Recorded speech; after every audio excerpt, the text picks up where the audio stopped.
Standing only 5 feet 7.5 inches tall and weighing 132 pounds, Bruce Lee is considered by many to be the greatest martial artist of the 20th century. A matchless innovator whose enlightened teachings became an inspiration for millions. Bruce Lee is a name which attracts respect and admiration from all over the world. Electric, even in repose.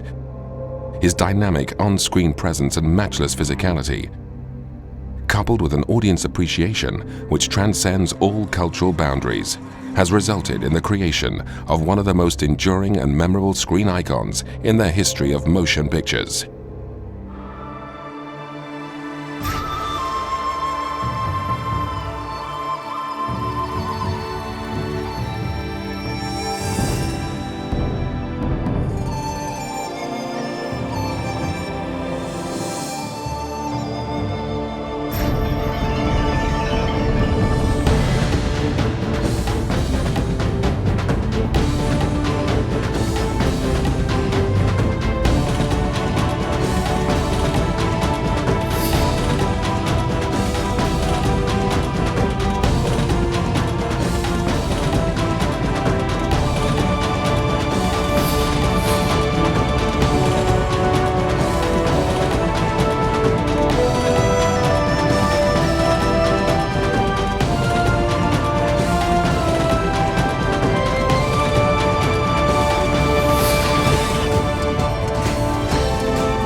Hong Kong, 1972.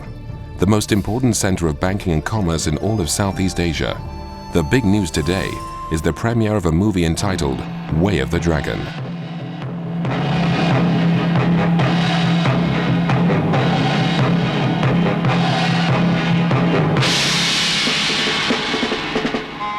Police struggle to control crowds frantically jostling to catch a glimpse of its young star, 31-year-old Bruce Lee, the biggest sensation in the entire history of martial arts cinema.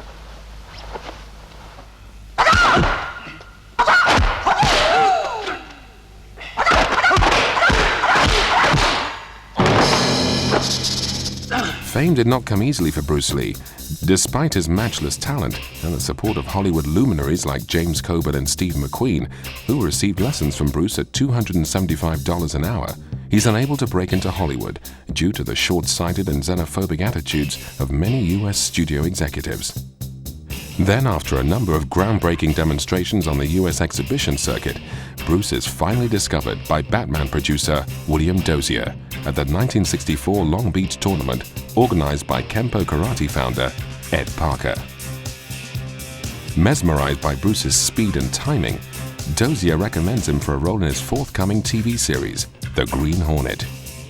One day, early in the spring, Bruce came to me and said that he'd had a call from 20th Century Fox that they wanted him to come down and interview for possibly the position of Kato. So he said, "What do you think?" And I said, "Well, God, Bruce," I said, "you got to go down." And so he went down there and he was accepted for the part. And of course, the rest is history.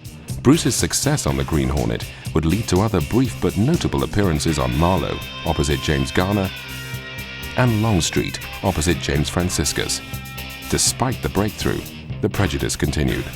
And when Bruce is turned down for the lead role in the Kung Fu TV series, a concept which he had created, he's almost without hope. Bruce mentioned that if he hadn't have been Chinese, he would have been doing the Kung Fu series in America, because he was an actor, a recognized actor here, and he had done some work. The studios felt that it wasn't time for a Chinese actor to be a lead in an American television series, that the audience wouldn't accept it. Because after all, they're just out to make bucks, and they got sponsors with products that they felt that they wouldn't identify with enough of the audience by using a Chinese lead character. Bitterly disappointed with Hollywood, Bruce visits Hong Kong with his son Brandon in 1970, and to his surprise is enthusiastically greeted by the local media community as the star of the Green Hornet. After a stunning appearance on a local TV show where Bruce performs a demonstration of his art, breaking 4 consecutively placed boards and 1 hanging in the air, he's courted by local film and TV producers, keen to acquire the services of this amazing new talent. Oh, he was on a talk show, I think, when he first came to Hong Kong. And there was a Japanese guy on there that was doing tug-of-war, and he could sort of put his chi down this way and hold 3 or 4 people. And Bruce was on the same talk show. And they said, well, you're a strong man, Bruce. Why don't you try pull this guy off his mark? And Bruce said, that's not what I do, but I can knock him out. And the Japanese guy went, whoa, whoa, whoa. And Bruce just knocked him out. And then Raymond saw this and called him up, and that's how they got together. After rejecting an offer from the legendary Shaw Brothers studio to sign a 7-year contract on a salary of $2,000 per film, Bruce accepts a part from fledgling producer Raymond Chow to star in his new project, The Big Boss, due to start production in Thailand.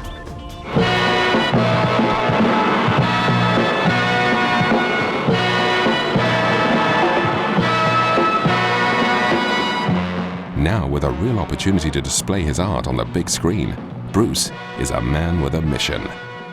He'd always had an ambition to be an actor and to be successful, and he was very frustrated in terms of how far he'd been able to progress his career in Hollywood. And when he came to Hong Kong and helped to redesign and reinvent how martial arts were used in the Chinese cinema, it was with an eye to using the Hong Kong cinema as a stepping stone back to Hollywood, and using Hollywood as a stepping stone to becoming an international star. The Big Boss is a massive hit in Hong Kong, outgrossing The Sound of Music and taking more than $3.5 million in its first 3 weeks of release. Bruce literally becomes a star overnight, captivating audiences with his magnetic charisma, brutal physicality, and a level of martial artistry which is light years ahead of anything ever seen before. After the amazing success of The Big Boss, Bruce is given a larger salary, a bigger budget, and more directorial control for his next project, Fist of Fury, which goes into production in 1971.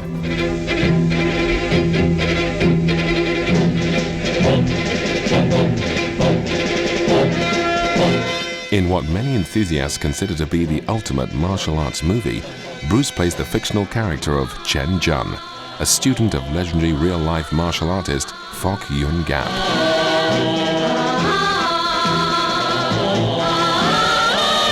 In an emotive roller coaster storyline of friendship, betrayal, revenge, and deadly confrontation, Lee is a true force of nature as he battles against Japanese imperialist forces determined to subjugate his people and close down his school.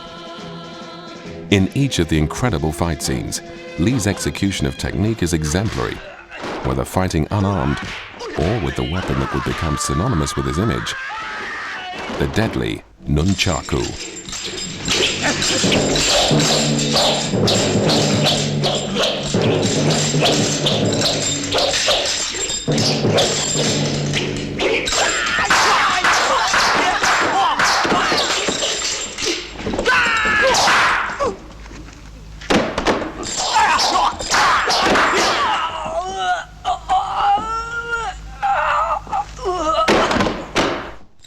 Fist of Fury literally takes Asia by storm, and Bruce becomes a megastar in Hong Kong, unable to walk the streets of Kowloon for fear of being mobbed by hordes of adoring fans. Despite Lee's rapid ascension to mega-stardom, many in the filmmaking community are as impressed with his warmth and congeniality as they are with his drive for perfection. He was a perfectionist when it came to what he did, both in terms of martial arts and in front of the camera. He was truly a professional actor as much as he was a professional martial artist. So he was always striving for that excellence in front of the camera. He felt that that went hat in hand with becoming a star. You had to deliver for your audiences. To that end, he was I suppose, very demanding on directors and on producers and on screenwriters to give their best to make sure that we were actually getting the best possible product on camera. When it came to dealing with the staff and dealing with the crew on the film or dealing with the office staff at Golden Harvest, he couldn't have been nicer. He was a very genuine, very sincere person, and actually would go out of his way to make sure that the workers were taken care of and that they did actually have their time to go and have their lunch, even though we might be rushing to finish a setup. For his next production, Way of the Dragon, which also heralds his directorial debut, Bruce forms his own production company, Concord, with co-partner Raymond Chow. To give Way a truly international feel, Bruce shoots on location in Rome, using the Italian capital's stunning landmarks to frame the action.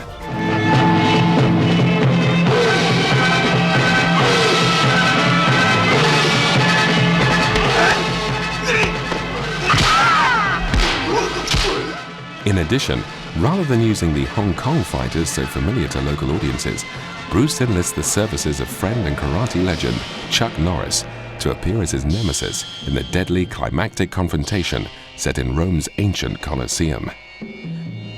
This incredible one-on-one encounter stands even to this day as one of the most skillful and realistic fight scenes ever committed to celluloid, and is a lasting tribute to the outstanding abilities of both men.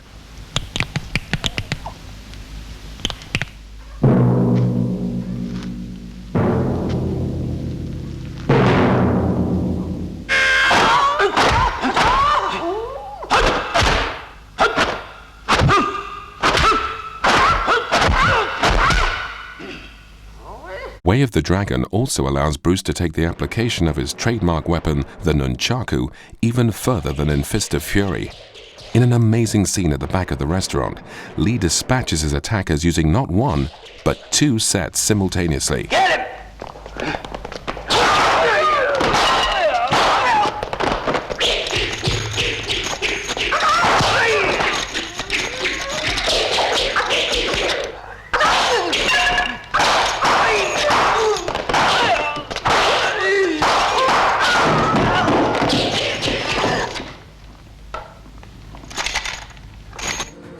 Predictably, Way of the Dragon smashes the box office record previously set by Fist of Fury, and public demand for the movie is so high that the police have to reroute traffic away from theaters during screenings.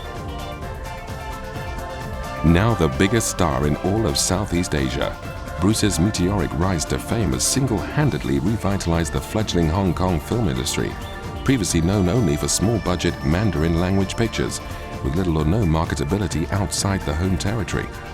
Until then, it had been pretty much an indigenous thing. It was possible, I would think, in those days, to make a film in Hong Kong and expect to perhaps get your money back just with a Hong Kong audience, although that was marginal. But Bruce Lee did change everything. There was a whip-cracking vitality about the guy.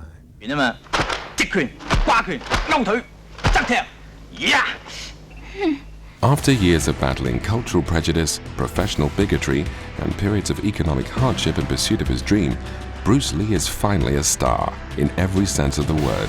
And in Hong Kong, his photograph dominates almost every magazine and newspaper in circulation. One time, sitting in his office, he told me his dream was one day was to be a bigger movie star than Steve McQueen, who at the time was the biggest movie star in the world.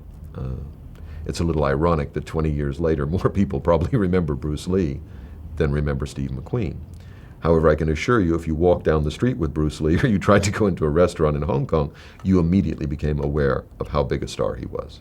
And there was no star bigger than Bruce Lee in Asia. And I would probably say, even to this day, there is no star, certainly there is no Asian film star that has ever achieved the level of recognition and popular appeal that Bruce Lee had and continues to have to this day. Fame, however, did not come without a price. Because of his status of being very famous. I mean, I've never been with him in a place where there was like 20 to 30, possibly 50 people just crowding around him. So he didn't have any privacy, and he didn't like that part. But he enjoyed having what I call fame, but he didn't like sometimes the things that went along with it, like eating in a restaurant and people, you know, looking in the window to see who he was, and people bothered. And then he said also that people are always asking him favors, and he didn't know who his real friends were. So I think that bothered him a lot, you know. And I asked him, well, have you been working out? I said, well, I don't have the time to work out before because there's no one, I just only can train my own body. I can't work out with anybody. And film work is not exactly a workout, you know, it's just doing what the film requires. So I think with his newfound status as a movie star, he had definitely some dislikes about it because it invaded his privacy.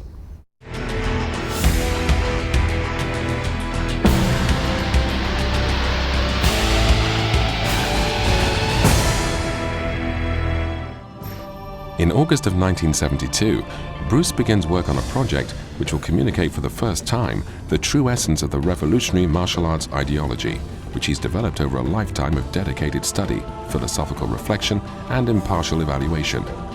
His ideology is known simply as Jeet Kune Do, or the way of the intercepting fist, and the project which he has chosen to illustrate it is entitled The Game of Death.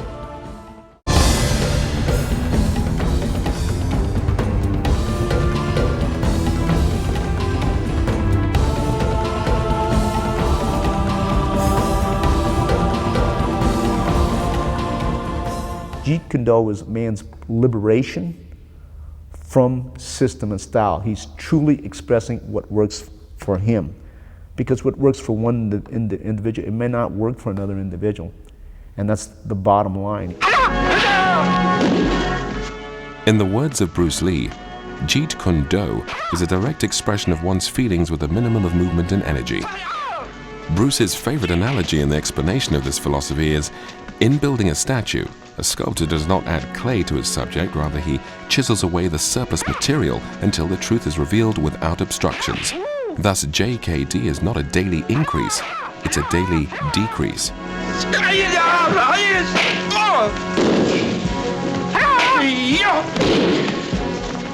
In practical terms, Jeet Kune Do is a fluid fighting system without limitations.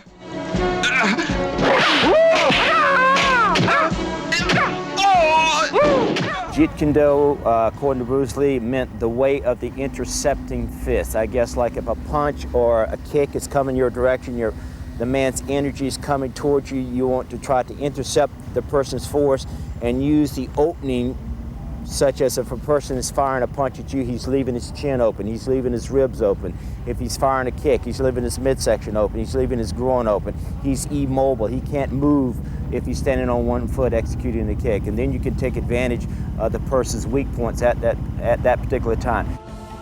Lee considers the message within the Game of Death as his greatest truth, and he resolves that this cinematic legacy will forever illustrate his key ideological and martial theories for future generations to come. In essence, it will be an artistic exploration of the fundamental principles of Jeet Kune Do.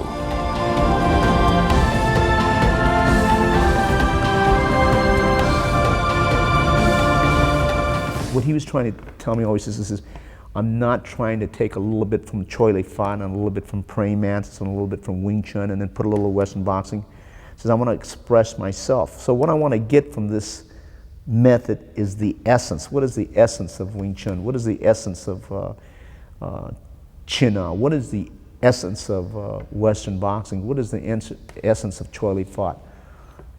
I'm not copying the techniques, but the essence, why it's good. And he always talked about the essence with me. And I feel that's basically what he was trying to do. So in the Jun Fan Gung Fu, this is how Jeet Kune Do was evolved. He says, I want to utilize all ways, not just stay within the Chinese method. However, I'm Chinese, and it has a Chinese name, but Jeet Kune Do as a whole was to absorb literally what is useful, reject what is useful, and add specifically what's your own. On his objectives as a filmmaker, Bruce had stated during filming for an earlier role, I hope to make multi-level films here, the kind of movies where you can just watch the surface story if you like, or look deeper into it. Most of the Chinese movies to date have been very superficial and one-dimensional. When I was training with Bruce Lee, and he wanted to make pictures, and at the time I was with him, I didn't fully understand, but he says, you know, I'm going to make movie pictures, and from these moving pictures, people are going to appreciate martial art. And when they start to appreciate martial art, they're going to appreciate the Chinese culture, because Chinese martial arts, they get to appreciate something in Chinese. If they can appreciate something that the Chinese have, then they will be able to appreciate what other Asians have. If they appreciate what other Asians have, then they're going to appreciate things from other cultures, whether it be from the Asian or from the Latin American countries, or if it's from the European countries, or if it's from the African countries, they're going to appreciate it. So it's, like I said, it serves as a universal vehicle for all of us to understand each other. Whilst location scouting with James Coburn in Nepal for a project entitled The Silent Flute in 1968, Bruce had fallen in love with the intricate multi-level pagodas on display there and resolved to use them in a future project. When he begins development for the Game of Death 4 years later, Lee resurrects the idea once again, finally settling on the beautiful and dramatic Buddhist temple of Pok Ju Saw as the backdrop for the climactic fight scenes. From inception to realization, Bruce is involved in every aspect of production for the Game of Death, taking on the responsibility of producer, director, scriptwriter, action choreographer, and of course, leading actor. Filming in the height of the oppressive Hong Kong summer in stifling sound stages with no air conditioning, temperatures often reach the mid-90s during principal photography, with humidity levels running at an average of 90%. For his co-stars, Lee's drive for perfection can be both exhausting and at times frustrating, as take after take is required to capture the perfect shot. Lee, however, is hardest on himself. This rare sequence of outtakes shows him carry out no less than 10 takes for a nunchaku display sequence which will remain on screen for just under 4 seconds. Bruce suspends filming on the Game of Death in October of 1972 when he learns from producer Fred Weintraub that Warner Brothers are interested in co-producing his next film. This historic pronouncement heralds for the first time in the history of motion pictures a co-production between a Chinese and an American studio. The opportunity is timely. The film is Enter the Dragon. Working feverishly on the project from January to April 1973, Lee, in characteristic fashion, supervises every aspect of the production on Enter the Dragon.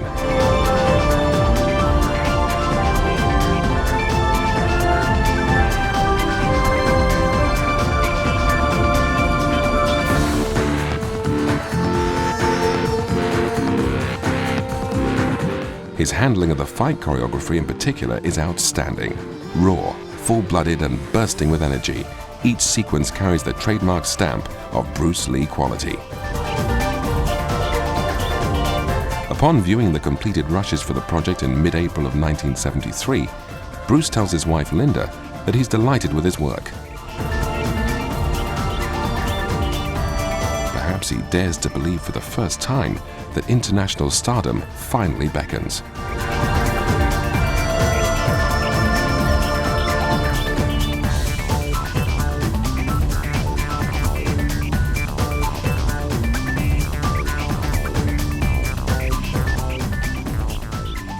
Now, with Enter the Dragon waiting in the wings and producers from around the world flooding his production office with offers, Bruce turns his attention back to the Game of Death. It is the second week of July, and as it turns out, the last week of his life. Originally, having been conceived as a multi-level project of passion for the local Hong Kong audience, it's highly probable that Bruce would have begun to re-evaluate the whole Game of Death project in the light of his newfound circumstances. Feeling more confident than ever about his future, he begins to talk to ex-Bond star George Lazenby about a major role, as he undoubtedly feels it will give the film a greater level of commerciality. although Lee's initial outline is sketchy, Lazenby is excited about the potential of the project. The main thing was he wasn't going to kill me. He said, I'm not going to kill you. You're going to be a good guy, because he killed practically everybody in these movies. They turned out to be bad. But he thought that I'd be a great communication rod to the people that he didn't get through to because of his Chineseness. And he said, some people don't see that we're all the same.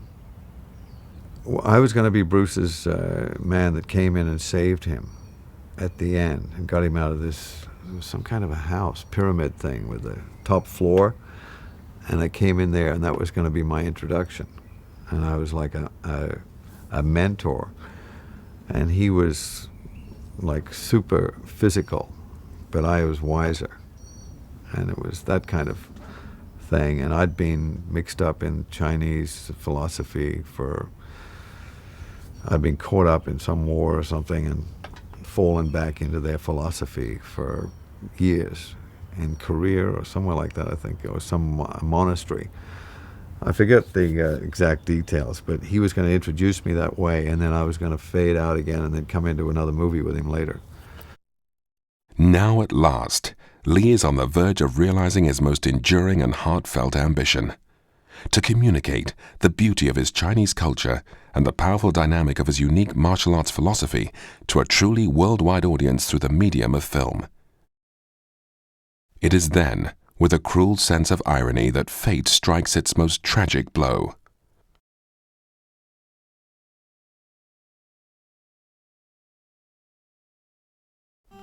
Bruce Lee's death hits Hong Kong like a tornado. Stunned residents react in shock and disbelief. The local press is full of speculation and rumor. How could one so fit and healthy die so young?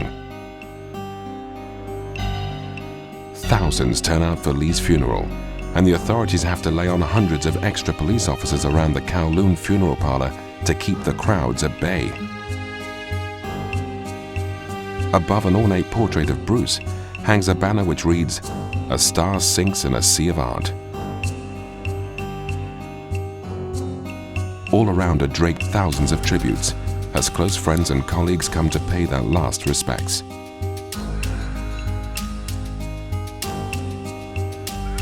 Members of the funeral party file past the coffin. Many are overcome with grief.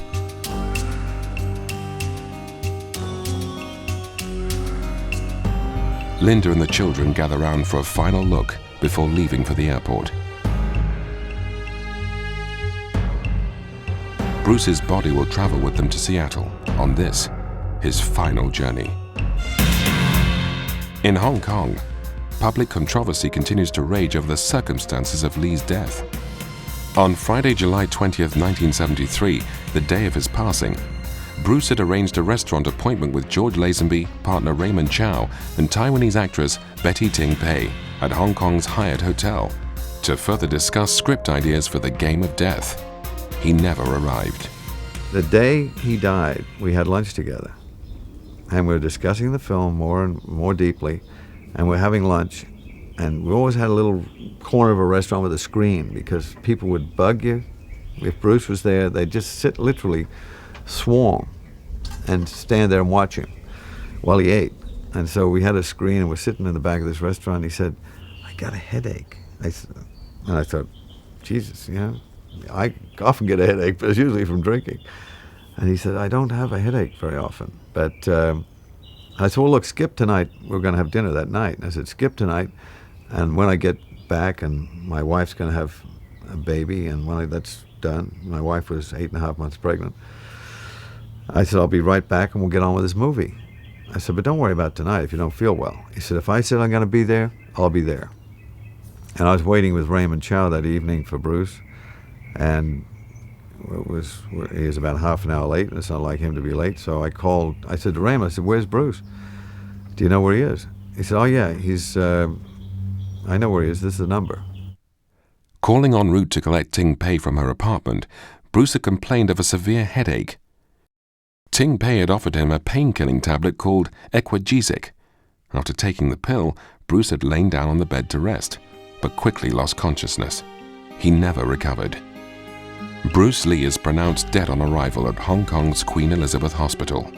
He was only 32 years old.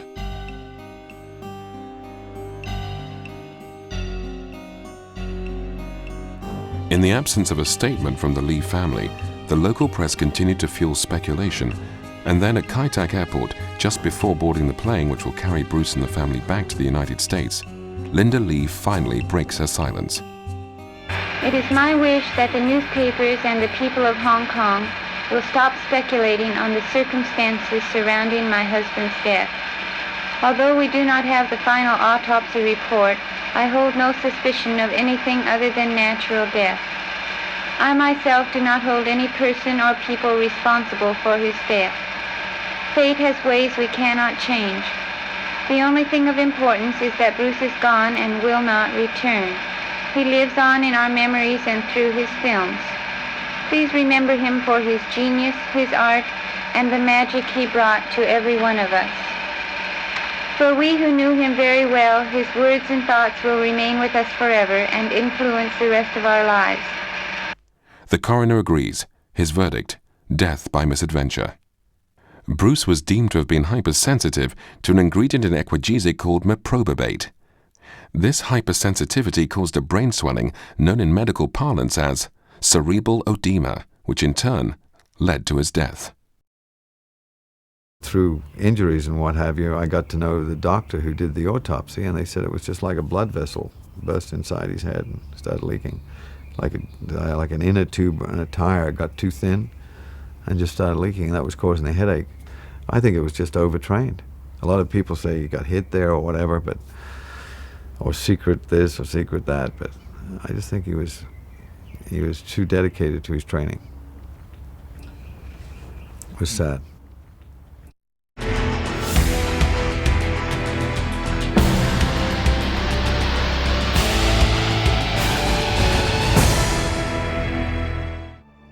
In the years following Bruce Lee's death, the Game of Death rushes, on which he'd worked so passionately during the last months of his life, remained unedited and placed in semi-permanent storage in the vaults of Golden Harvest Studios. By 1978, the fervor surrounding the unused footage had reached fever pitch. Fans from all over the world want to see their hero in action one last time. In response to the overwhelming public demand, Golden Harvest Chief Executive Raymond Chow hires a team of researchers to work on a new Game of Death script, while scouring Europe and the United States in the hope of finding a writer who can capture the essence of Bruce Lee's philosophy and writing style. Eventually settling with Jan Spears, Chow also enlists the services of Enter the Dragon director Robert Klaus to oversee the production. For action legend Sammo Hung is left the most difficult task of all: to recreate no less than 7 fight scenes in the unmistakable style of the late, great Bruce Lee. Of course, that time everybody's very sad, about the Bruce passed away, and then the Raymond Chow, he asked me to do it, finish the Game of Death, the movie. Of course, I love to do, I really love to do, because he is my hero in my heart already, of course, every detail, everything, I know that I see the rushes, I see his films, and his close-up. How do I use his close-up? I'm working 15 days, day and night, day and night, day and night, day and night, just like that, When my sleeping time, just on the way in the car, and sleeping another location to that location, Delta, we land, we arrive, then we shooting, something like that, In the middle, I want to go back to the studio, editing. 15 days, my eyes look like a ping pong ball there, 2 ping pong. Simon, why you put a ping pong ball in your eyes? Yeah, that's true story. From hundreds of hopeful candidates, Sammo chooses a number of doubles, including Tai Jern Kim and Tong Lung, and enlists the services of acrobatic genius Yuen Bu to recreate the combative essence of Bruce Lee. This groundbreaking motion picture, which is scored for the international market by Bond legend John Barry, heralds the use of Panaglide cameras for the first time in a Hong Kong production, and also breaks the record for the number of extras used during principal photography. Featuring a basic linear storyline concept, this modernized version tells the story of a talented martial arts actor fighting for his freedom against members of a powerful crime syndicate. It is released to a fanfare of public appreciation in 1979, breaking box office records across the globe and even stripping the box office receipts for Enter the Dragon in Japan.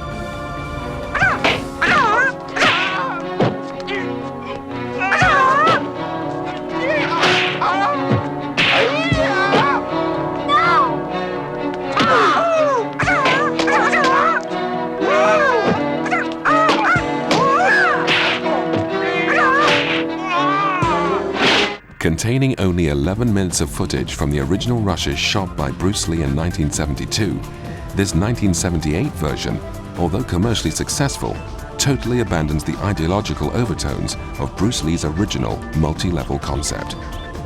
The other 49 minutes of footage, which Lee had shot back in '72, is believed lost to the ravages of time, and so reluctantly, fans around the world reconcile themselves to the fact that they will never see the expanded storyline from the Game of Death as Lee intended. But then, 21 years later, the impossible happens. In 1999, during a search of the Golden Harvest archives, British writer Bey Logan discovers the original unedited rushes for the Game of Death hidden in storage. Totaling almost 60 minutes, this raw footage reveals the genesis of a very different kind of movie. It is common knowledge within the Hong Kong filmmaking community that Bruce was far from crystallizing his entire concept for the Game of Death. However, an analysis of the completed rushes, coupled with a literal translation of Lee's unfinished script notes, uncovers the following basic premise. 3 warriors are given the task of fighting their way up a multi-level pagoda. To pass from one floor to the next, each fighter must defeat a master of a particular style. During the progression of the battle, 2 of the fighters will be defeated and killed due to their inability to adapt to the differing challenges presented on each floor. The Ultimate Warrior, played by Lee, a fluid fighter unrestricted by an adherence to any one particular style, would on the other hand, successfully defeat each subsequent master before gaining enlightenment after victory on the uppermost level of the pagoda. For his accomplices in the movie, Lee wanted one, although an ally, to appear slightly devious towards his character, thus creating a counterpoint in the dynamic of the movie plot. For the antagonistic accomplice, Lee chooses James Tien, a regular Golden Harvest studio player, who would starred opposite Lee in 2 of his 3 previous films in Hong Kong.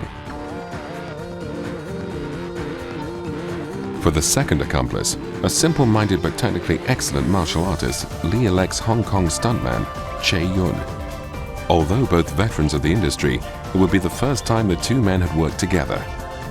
As for the guardians or protectors of each of the 5 floors, Lee makes his selection from some of the most accomplished martial artists in the world. The first level was to be guarded by Wong Yu-sik, a real-life master of Taekwondo and Hapkido. Lee had worked with Wong before in Way of the Dragon and was very impressed with both his execution and timing.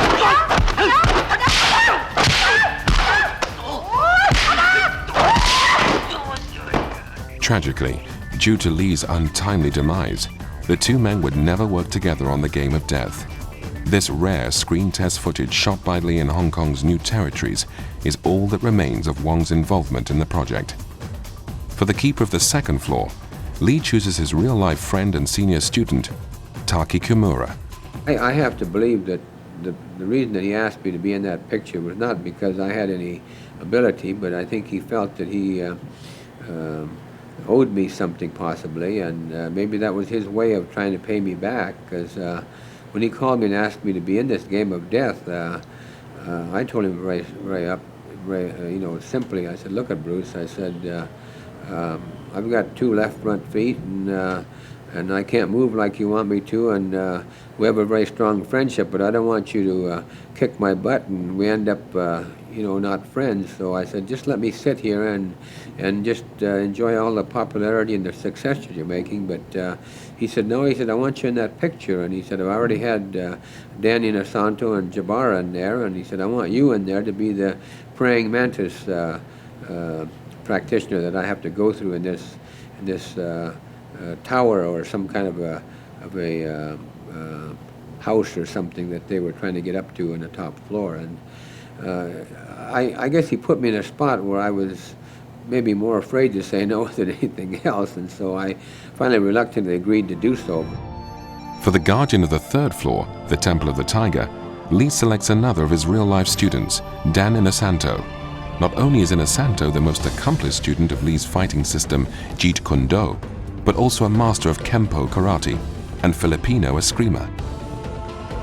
Inosanto's incredible skill with the deadly nunchaku, a weapon once used by peasants as a rice flail, allows Lee to film the first ever full-on nunchaku battle between two opponents, thereby creating another first in the history of action cinema.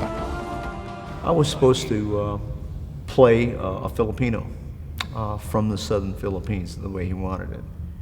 And that's what he portrayed me as, you know. And he was constantly changing the script, but there were so many levels. I think the bottom part was supposed to be guarded by karate people. The second part was to be guarded by another group. It was a Chinese group. I forgot what the style was. I think it was going to be praying mantis. And then they had one more group, and then I don't know if I was on the 4th floor or the 3rd floor because he was constantly changing it. And then the last floor was the Style of the Unknown, which was played by Kareem.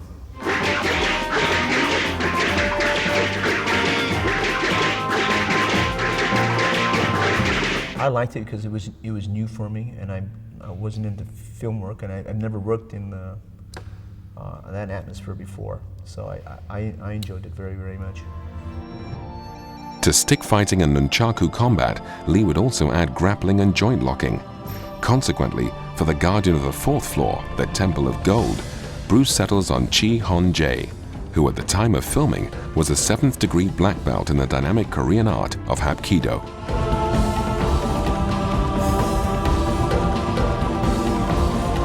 For the uppermost level of the pagoda, the floor of the unknown, Bruce decides to showcase yet another of his students, LA Lakers basketball sensation, Abdul Kareem Jabbar. Unlike the previous masters, Kareem fights with an unknown style, symbolizing the highest level of the martial arts. As with the fluid approach demonstrated by Lee's character, this unknown style is a cinematic representation of the ideological essence of Jeet Kune Do. Jeet Kune Do came about as a sincere effort to abolish system and style. What he was trying to say is it didn't matter what art you took, as long as you can express yourself. I've always believed that it really, a person, if he's really good and really talented and he's very athletic, it doesn't matter if it's a Japanese system or a Korean system or an Okinawan system or a Chinese system. You're truly expressing yourself. So you don't really fight like the system that you've been brought up. You are expressing yourself, although the system will help in your training. The fact that Lee's character in the Game of Death would be battling advocates of different styles is hugely significant. He's asking the audience to consider not only the merits of each particular style, but in a broader and more fundamental sense, to evaluate the validity of style itself. Now, with key members of his cast in place, Lee is able to compose 3 groundbreaking fight sequences, which are both fluid, dynamic, and rich in symbolic subtext. As a cinematic representation of his art, it is undoubtedly his finest work. According to Bruce Lee's teachings, when evaluating new experiences, you should look inside and listen to your own true feelings. Your own truths may change with each new experience, but if you never reappraise your values, you could be refusing to acknowledge the benefits that can stimulate change, growth, and improvement. Fundamentally, Lee states, "Your truth is not my truth, and my truth is not your truth." It's our responsibility to create and leave that impression upon those around us so that they can be better involved and better people themselves because of what Bruce taught us. In the light of the international acclaim which would have come to Bruce Lee after the astounding commercial success of Enter the Dragon, it is not possible to fully understand in which direction he would have taken the partially completed Game of Death rushes. Bruce clearly stated his desire to return to the project in his diary on the day of July 20th, 1973. What started out as a labor of love may have come under external commercial pressures. We will never know for sure. What is clear is Bruce's intention to educate as well as entertain. Of one thing we can be certain, the finished motion picture would have glistened with the electric vitality and dynamic physical precision for which his work is famous all over the world.